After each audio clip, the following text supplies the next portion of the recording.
Halo semuanya, perkenalkan, saya Maria Despina Sitorus dengan NIM 1905112596 dari Program Studi Pendidikan Guru Sekolah Dasar Universitas Riau. Teman-teman, kali ini saya akan menyajikan sebuah materi pembahasan mengenai media pembelajaran ilmu pengetahuan alam berbasis online. Guna memenuhi ujian akhir semester mata kuliah pengembangan ilmu pengetahuan alam sekolah dasar. Baiklah teman-teman, saatnya kita mulai pembahasannya yang dimulai dari apa sih media pembelajaran itu? Menurut Sadiman pada tahun 2012, di halaman ke-6 dinyatakan bahwa kata media berasal dari bahasa Latin yaitu medio yang berarti antara. Dan secara harfiah, media diartikan sebagai pengantar atau perantara. Secara khusus, media ini diartikan sebagai alat komunikasi yang digunakan untuk membawa informasi dari satu sumber ke penerima. Namun, jika dikatakan pada saat proses pembelajaran, maka media diartikan sebagai alat komunikasi yang digunakan untuk membawa informasi berupa materi ajar dari seorang pengajar kepada peserta didik, sehingga peserta didik ini dapat menjadi lebih tertarik pada saat proses pembelajaran berlangsung. Baiklah teman-teman, selanjutnya saya akan membahas mengenai fungsi dari media pembelajaran.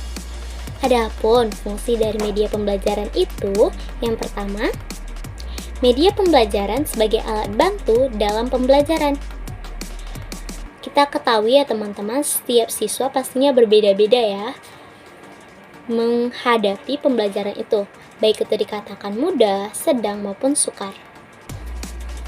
Jika dikatakan materi ajar itu dalam tingkat kesukaran ataupun abstrak, maka sangat dibutuhkanlah namanya media pembelajaran guna menunjang pemahaman siswa terhadap materi bahan ajar tersebut. Tanpa bantuan media ini, maka siswa juga akan sulit memahami pembelajaran. Oleh karena itu, media pembelajaran sebagai alat bantu dalam pembelajaran. Selanjutnya fungsinya yang kedua yaitu media pembelajaran sebagai sumber belajar. Sumber belajar adalah segala sesuatu yang dapat dipergunakan sebagai tempat bahan pembelajaran untuk belajar peserta didik. Sumber belajar ini dapat dikelompokkan dalam 5 kategori. Yang pertama yaitu manusia, kedua media massa, ketiga alam lingkungan, keempat media pendidikan, dan yang kelima buku perpustakaan. Jadi, guna media pembelajaran ini sebagai pencapaian guru untuk memberikan pemahaman kepada siswa terhadap proses pembelajaran yang sedang berlangsung. Selanjutnya teman-teman, saya akan menjelaskan mengenai manfaat dari media pembelajaran tersebut. Adapun manfaat yang dapat diterima dari media pembelajaran, yang pertama, media pembelajaran dapat mengatasi keterbatasan pengalaman yang dimiliki oleh para siswa. Dengan begitu banyak materi itu teman-teman, jadi secara tidak langsung media dilakukan juga banyak dan diaplikasikan kepada siswa itu secara berbeda-beda pula. Baik itu audiovisual, visual saja, audio saja, dan lain sebagainya. Ataupun dalam bentuk gambar, dan lain sebagainya. Jadi, siswa akan mendapatkan pengalaman-pengalaman berbeda dari setiap media yang diberikan atau disajikan oleh guru. Yang kedua, media dapat mengkonkretkan konsep-konsep yang abstrak dan sulit dijelaskan secara langsung kepada siswa. Misalnya, untuk menjelaskan sistem peredaran darah manusia, arus listrik, angin muson barat dan angin muson timur, dan materi lain sebagainya. Yang ketiga, media pembelajaran dapat mengatasi keterbatasan indera, ruang, dan waktu. Keempat, media pembelajaran memungkinkan adanya interaksi langsung secara dengan siswanya dan lingkungannya. Yang kelima, media menghasilkan keseragaman pengamatan. di mana persepsi yang dimiliki masing-masing siswa akan berbeda-beda apabila mereka hanya mendengarkan saja, belum pernah melihat, belum pernah merasa, belum pernah meraba, dan belum pernah memegang benda ataupun objek yang menjadi materi bahan ajarnya. Untuk itu, media dapat membantu memberikan persepsi yang sama setelah dilakukannya pengamatan oleh siswa secara bersama-sama pula, dan diarahkan kepada hal-hal yang penting yang dimaksudkan oleh guru sesuai dengan bahan ajar yang telah dimaksudkan oleh guru. Yang keenam, media dapat menanamkan konsep dasar yang benar, konkret, dan realistis. Ketujuh, media pembelajaran dapat membangkitkan motivasi dan rangsangan siswa untuk belajar dengan memberikan gambar-gambar, memfilmkan, dengan memberikan mereka mendengarkan radio ataupun mendengarkan televisi ataupun dapat bisa berupa presentasi dan lain sebagainya. Jadi dapat meningkatkan motivasi kepada siswa untuk belajar lagi dan lebih tekun lagi pada saat proses pembelajaran berlangsung. Lalu, yang kedelapan, media dapat membangkitkan keinginan dan minat guru. Dengan menggunakan media pembelajaran, horizon pengalaman anak semakin luas, persepsi semakin tajam, konsep-konsep dengan sendirinya semakin lengkap, sehingga keinginan siswa untuk belajar juga lebih berminat, lebih ingin, bahkan mau mendalami pembelajaran itu yang telah dilakukan dan dapat diaplikasikannya di kehidupan sehari-hari. Selanjutnya yang kesembilan, media dapat memberikan pengalaman yang integral atau menyeluruh dari konkret sampai hal yang bersifat abstrak. Selanjutnya, saya akan membahas mengenai peran media pembelajaran. Yang pertama, perannya yaitu penyajian materi ajar menjadi lebih standar. Yang kedua, penyusunan media yang terencana dan terstruktur dengan baik dapat membantu pengajar untuk menyampaikan materi dengan kualitas dan kuantitas yang sama. Ketiga, kegiatan pembelajaran menjadi lebih menarik menggunakan media pembelajaran. Keempat, kegiatan belajar dapat menjadi lebih interaktif. Kelima, materi pembelajaran dapat dirancang baik dari sisi pengorganisasiannya maupun cara penyajiannya yang melibatkan siswa sehingga siswa menjadi lebih aktif melakukan proses pembelajaran.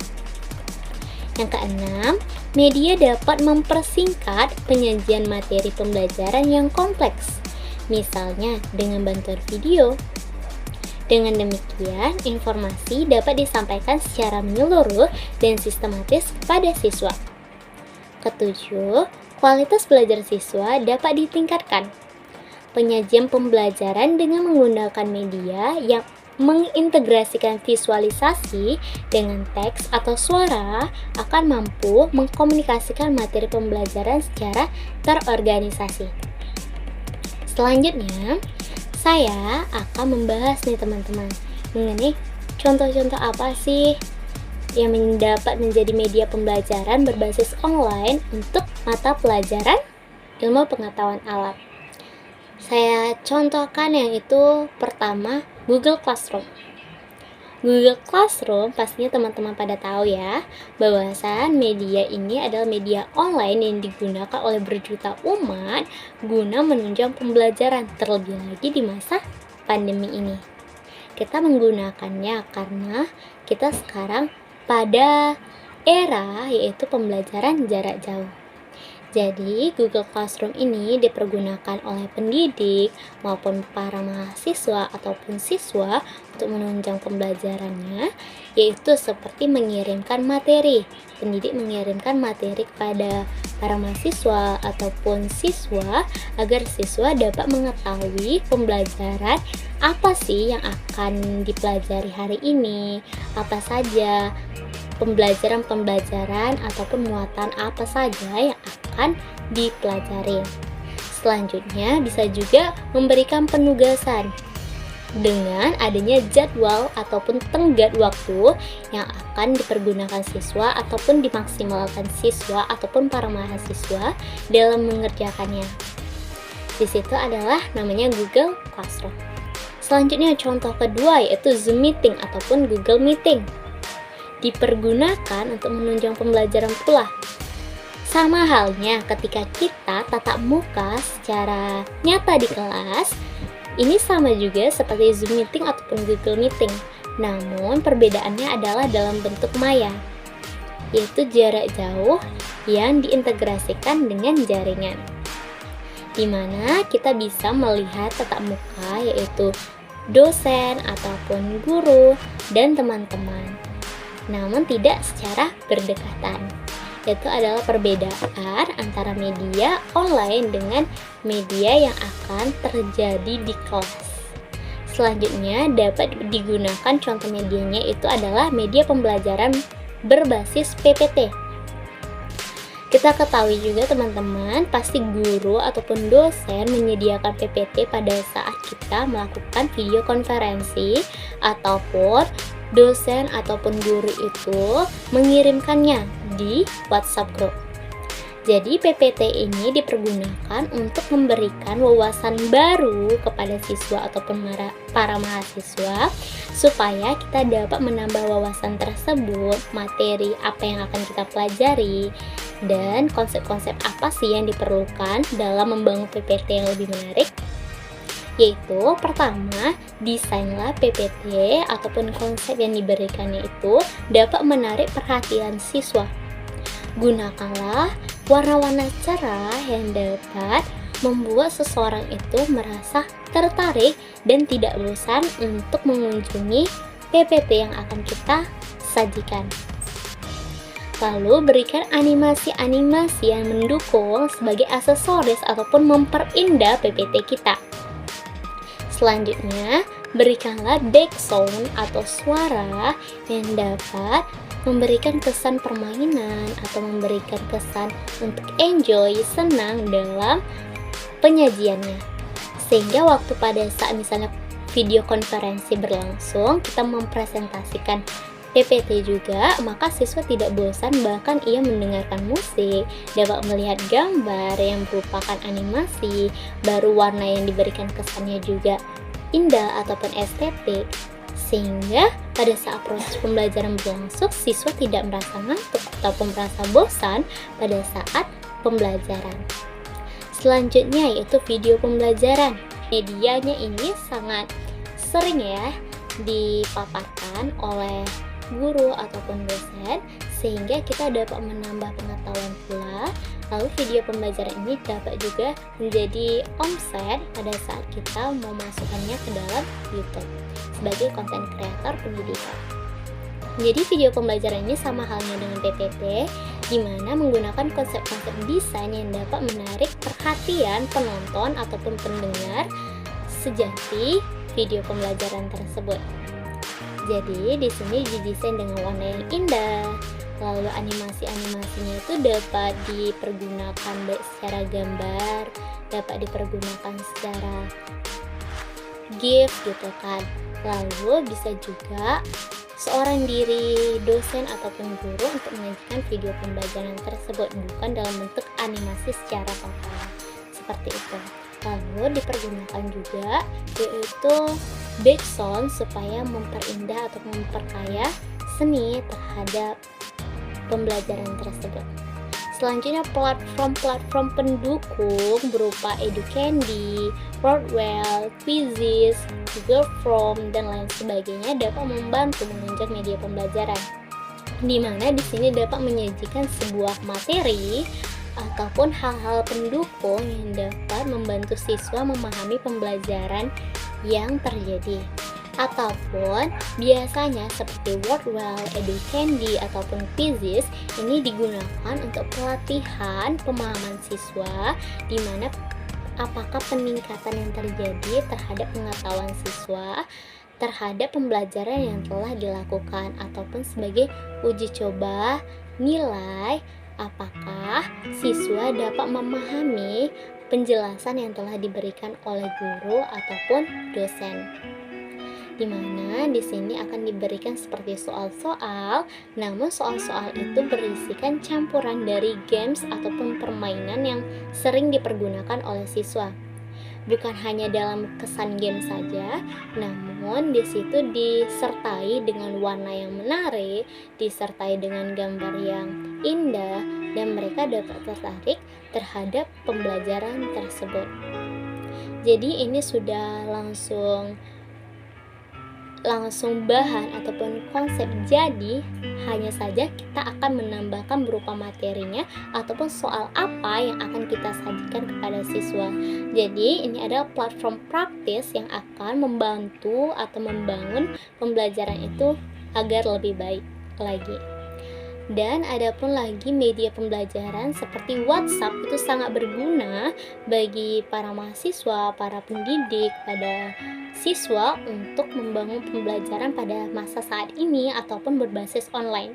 Mengapa demikian? Karena terbilang lebih praktis, relatif lebih murah pada jaringan, dan jaringan pun lebih komplit pada penggunaan aplikasi WhatsApp.